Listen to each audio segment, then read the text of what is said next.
Perkenalkan, nama saya Regina Maureen Surya Putri. Saya dipanggil Maureen, biasanya saya merupakan anggota dari kelompok 2 Test-Skills.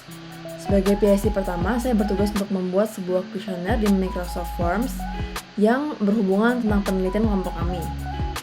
Baik, di layar saya terdapat dua Windows yang terbuka. Yang pertama adalah Microsoft Word, di mana saya telah menyediakan wording untuk kuesioner saya ini untuk mempermudah saya memindahkan pertanyaan-pertanyaan ke dalam Microsoft Forms. Oke, kita akan mulai membuatnya. Pertama kita akan memilih option new form. Kemudian jika sudah, kita akan langsung memindahkan judul yang ada di wording saya ini ke Microsoft Form-nya. Langsung paste aja. Setelah di copy, kita akan pindah kemudian ke description box-nya. Kita akan copy juga sama seperti tadi. Oke, sudah, kita paste juga. Nah, kita akan pindah ke section pertama nih. Untuk pindah ke section pertama, kita akan add new dan mencari section yang baru. Nah, untuk ini kita tidak perlu mengisinya karena kita akan langsung memilih ke pertanyaan pertama, yaitu choice, untuk memunculkan pertanyaan pertama. Berupa pilihan ya berarti. Kita akan refresh dulu.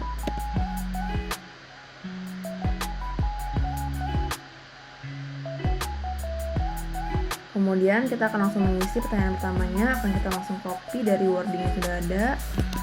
Kita akan paste kemudian dan langsung memasukkan saja opsi-opsi yang ada. Hanya ada opsi satu, berarti opsi kedua kita hapus.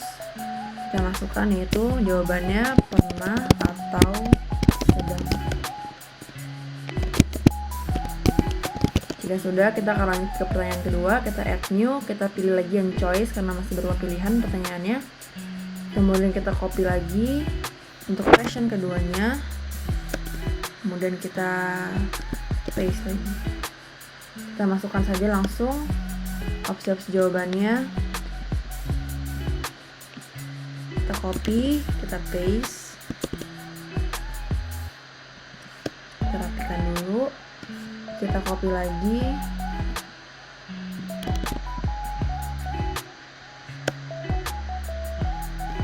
Dan seterusnya hingga pada jawaban keempat.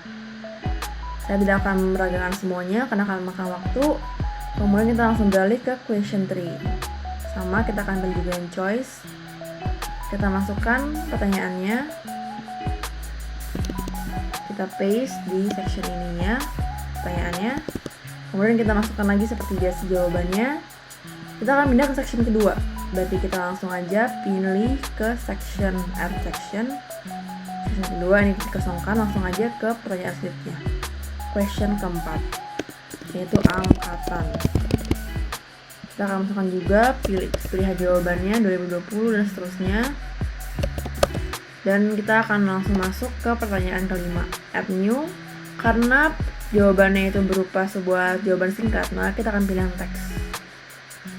Pertanyaannya ada yaitu usia. Nah, kita akan masukkan, nanti akan ada jawabannya. Nah, jangan lupa untuk mengaktifkan pilihan required, karena artinya semua orang yang masuk ke form ini harus mengisi semua pertanyaan yang ada. Jika sudah memilihnya, maka otomatis semuanya akan mengikuti juga required dari awal. Jangan lupa untuk di-require semua agar tidak ada yang terlewat, sehingga ketika ada orang yang terlewat untuk menjawab pertanyaan salah satu saja, tidak bisa pun submit, harus menjawab semuanya. Jika sudah, kita makanya hasil akhirnya akan seperti berikut.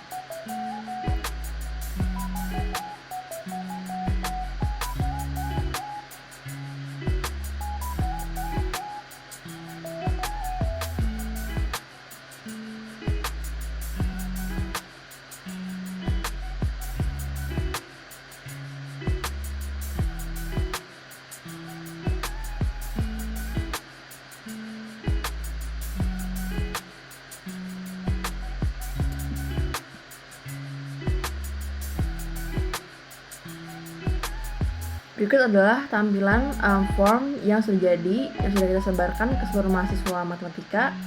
Dapat lihat di previewnya. Ini adalah bentuk dari formnya jika dibuka di komputer. Kita hanya perlu memencet next, kemudian memilih, dan next lagi. Ini adalah tampilannya untuk mobile phone di handphone. Jika sudah, kita dapat melihat responnya. Di sini terdapat 65 respon berupa hasil ringkasannya, yaitu berupa diagram dan angka-angka berapa orang yang mengisi di setiap jawaban yang ada. Jika sudah, untuk mempermudah bagi PSI berikutnya untuk menganalisis jawabannya ini, kita akan langsung aja open in Excel dan akan otomatis ke download di sini, dan maka tampilannya akan seperti berikut. Tampilannya akan seperti berikut, yang merupakan adalah hasil dari ringkasan Microsoft Excel dari form Microsoft Form tadi. Dan kemudian tinggal akan dianalisis oleh PSI berikutnya, dan untuk mempermudah mereka juga. Sekian yang dapat saya sampaikan, semoga bermanfaat dan terima kasih. Baik, saya Marcel Siswanto akan menjelaskan mengenai cara menentukan reliabilitas sama validitas dari suatu data dan kuesioner yang diperoleh. Di sini kita bisa langsung menggunakan sum untuk di setiap respondennya. Kita menentukan poin totalnya dari setiap pertanyaan yang ada. Lalu nanti kita drag ke bawah, dan ini langsung secara otomatis. Tadi memang sudah di-set secara otomatis. Lalu ini R hitung itu dapat menggunakan Corel dengan array pertamanya itu adalah dari question number 1. Ini kita drag semua poin di question number 1. Lalu array yang kedua adalah total. Nah, ini adalah jumlah yang pasti. Oleh karena itu kita pakaikan $, agar ketika nanti di drag, dia tidak buyar dan masih tetap pada kolom total yang ini. Lalu kita drag ke kanan, ke sumbu horizontal, dan di sini langsung secara otomatis. Dan ini tetap ya, W-nya tetap ini, totalnya. Karena kita sudah pakaikan $, jadi dia tidak buyar. Untuk R tabel, ini ditentukan dari tabel distribusi. Di sini kita menggunakan signifikansi 0,05, dan derajat kebebasannya itu ditentukan dari N-2, di mana total responding kita adalah 65. 65 dikurang 2 adalah 63. Jadi untuk derajat kebebasan 63 dan disignifikansi 0,05 itu didapatkan 0,2441. Oke, ini kita drag ke kanan.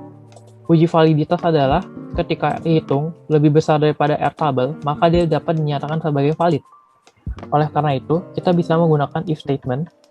Ketika R hitung lebih besar daripada R tabel, maka dia akan menghasilkan huruf V atau valid. Tetapi, jika tidak, maka dia akan menghasilkan huruf T atau tidak valid. Tinggal enter, lalu kita drag ke sini, dan di sini dinyatakan bahwa setiap pertanyaan itu adalah valid. Oleh karena itu, kita dapat menggunakan data dan kuesioner ini untuk kita analisis lebih lanjut. Lalu yang kedua adalah uji reliabilitas. Sama seperti yang tadi, kita pakai sum untuk di setiap pertanyaannya. Ini datanya masih sama, cuma di beda sheet aja. Nah, ini kita nanti enter, lalu kita drag ke bawah, dapatnya ini. Variansi. Kita bisa menggunakan rumus var di Excel. Lalu kita drag untuk setiap pertanyaannya, ini Q1. Lalu kita geser atau drag ke arah kanan, sumbu horizontal. Di sini kita sudah dapat variansinya. Oke. K. Sekarang kita menentukan reliabilitas. Ini adalah rumus reliabilitas. K per K-1 dikali 1 dikurang jumlah variansi per variansi total. Untuk K, ini adalah jumlah pertanyaannya. Kita ada 10. Untuk K-1-nya tinggal 10 kurang 1. Lalu untuk jumlah variansinya, itu adalah jumlah dari variansi yang di baris biru-biru ini. Oke, dapat. Sekarang variansi total. Variansi total itu berarti adalah variansi dari total. Variansi dari jumlah total ini. Oke. Dapat segini. Lalu nanti kita akan hitung R hitungnya. Berarti K per K-1 dikali 1 dikurang jumlah variansi per variansi total. Dapat 0,76. Lalu ada R tabelnya masih sama 0,2441. Nah, di sini kesimpulannya adalah ketika R hitung lebih besar daripada R tabel dan R hitung lebih besar daripada 0,60, maka dapat dikatakan bahwa data dan kuesioner ini adalah reliable. Di sini kita peroleh bahwa R hitungnya adalah 0,762 dan R tabelnya 0,2441, yang mana kesimpulan pertama atau kondisi yang pertama itu adalah terpenuhi, berarti dia reliable. Lalu yang kedua, 0,762 ini lebih besar daripada 0,60 dan dia dapat juga dikatakan reliable. Oleh karena itu, kuesioner dari data ini untuk penelitian kami adalah valid dan reliable sifatnya. Selanjutnya, dari data yang diperoleh ini akan dimasukkan kepada Word untuk dilanjutkan untuk analisis dan ditaruh di metode penelitian pada mini project kami. Sekian dari saya, terima kasih. Perkenalkan, nama saya Kezia Natalia. Saya selaku PIC 3 akan menjelaskan tentang pembuatan tabel statistik deskriptif dari hasil penelitian kali ini. Yang pertama, kita buat halaman baru dan kita beri nama statistik deskriptif.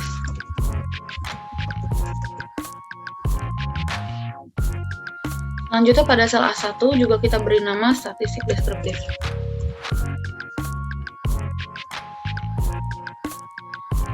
Selanjutnya pada halaman uji reliabilitas kita copy kolom total.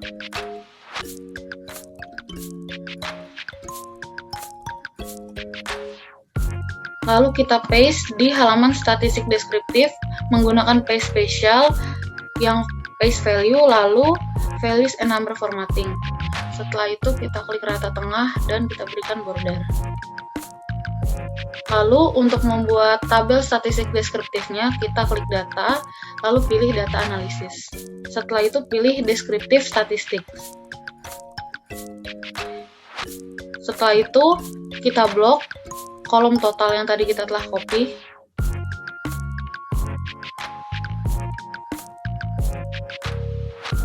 Lalu klik labels in first row, lalu pilih output range-nya yaitu ada di sel C3, lalu klik summary statistik, lalu klik OK. Dan ini adalah tabel statistik deskriptifnya. Kita rapikan terlebih dahulu.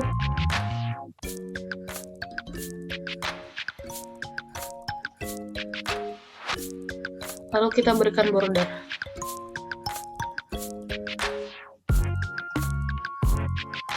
Setelah itu, karena kita hanya ingin mengambil dua angka di belakang koma, kita akan menggunakan decrease desimal.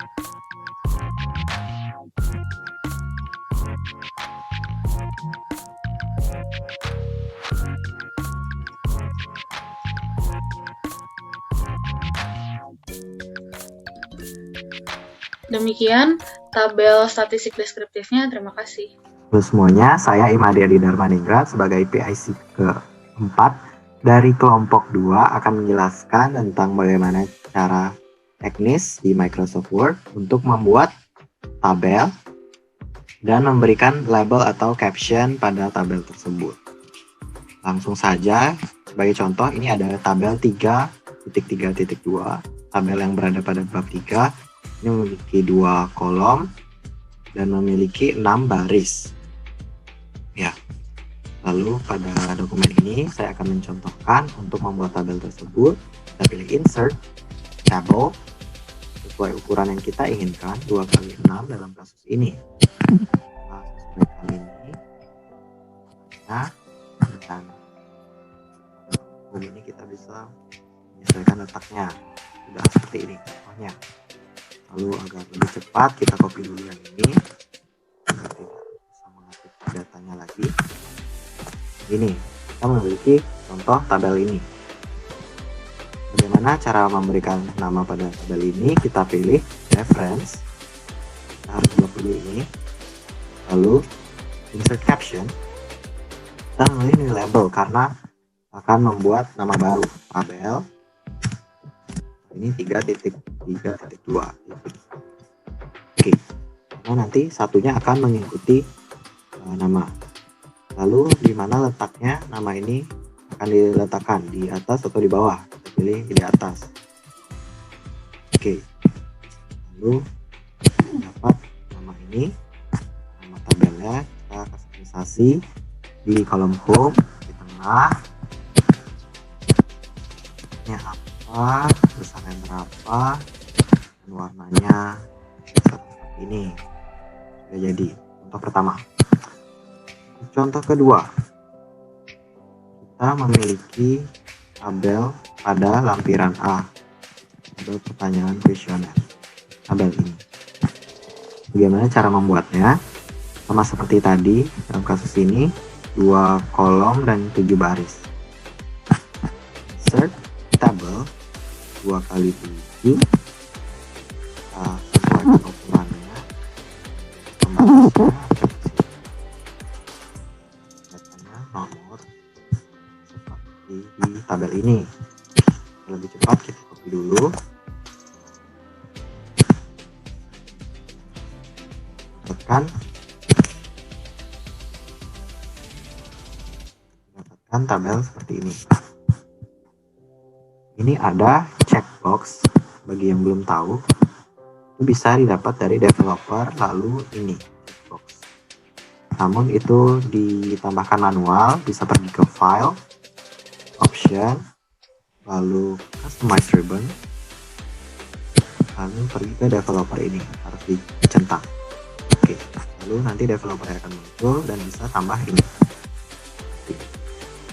Ini bisa diklik,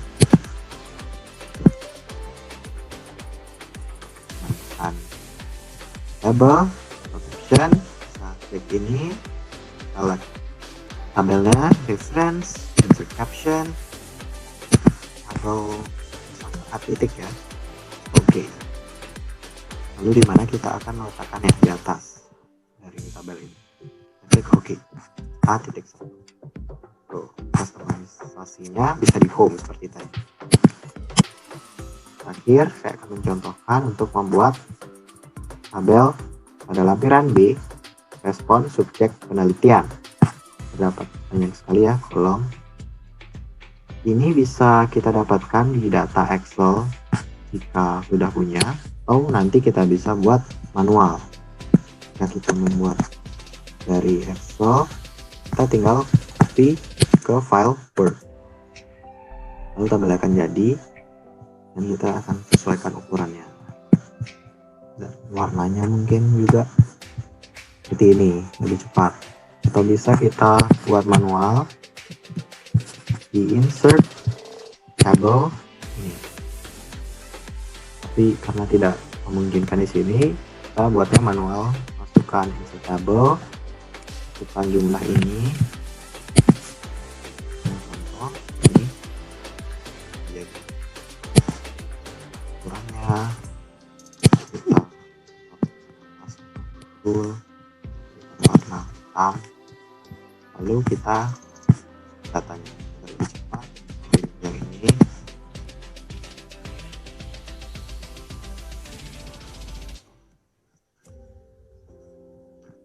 memiliki tabel ini dan memberikan nama pada tabel ini seperti yang tadi, tentunya insert caption, new label karena kita memberi judul baru B titik.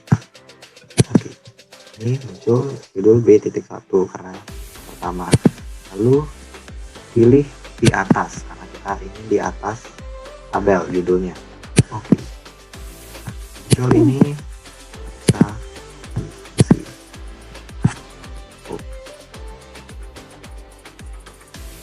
Nah, warnanya hitam. Dah, sekian cara membuat tabel dan memberikan judul tabel. Sekian dari saya, semoga bermanfaat. Terima kasih.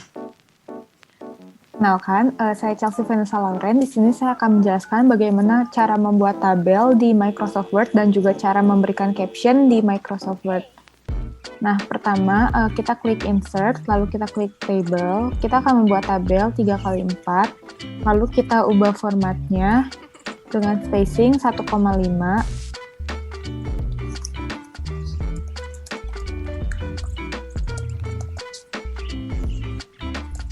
Lalu kita ketik isi tabel yang kita inginkan.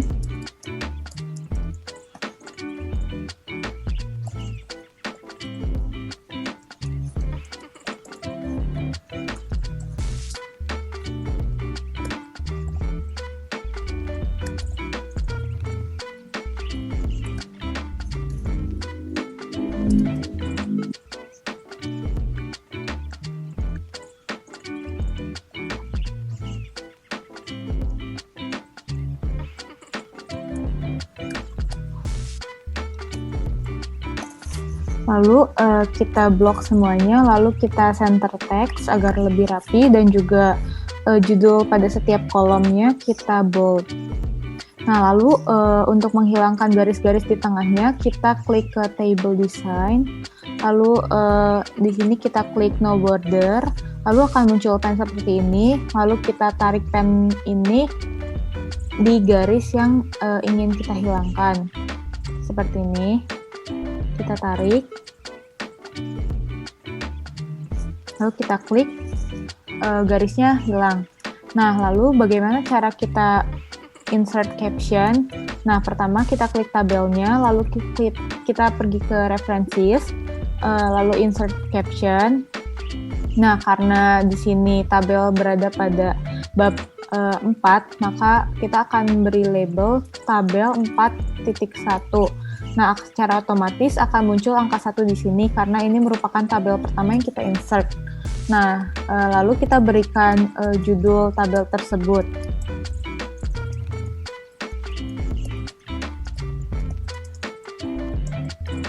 Lalu kita klik OK. Nah, lalu kita ubah formatnya menjadi Times New Roman dengan berukuran 12. Nah, lalu kita center text. Agar lebih rapi, kita taruh captionnya di atas tabel. Nah, seperti ini. Nah, untuk lebih memperjelas, maka tabel 4.1-nya kita bold. Nah, lalu saya juga akan menjelaskan bagaimana cara memasukkan lampiran. Nah, di sini saya akan memasukkan lampiran berupa gambar, screenshot aktivitas kelompok melalui Zoom Video Communications. Yaitu pertama kita harus klik Insert, lalu kita klik Pictures, lalu kita klik Picture from File. Nah, lalu kita klik Insert. Lalu gambarnya akan muncul dan kita center text agar lebih rapi. Sekian presentasi dari kelompok 2. Terima kasih.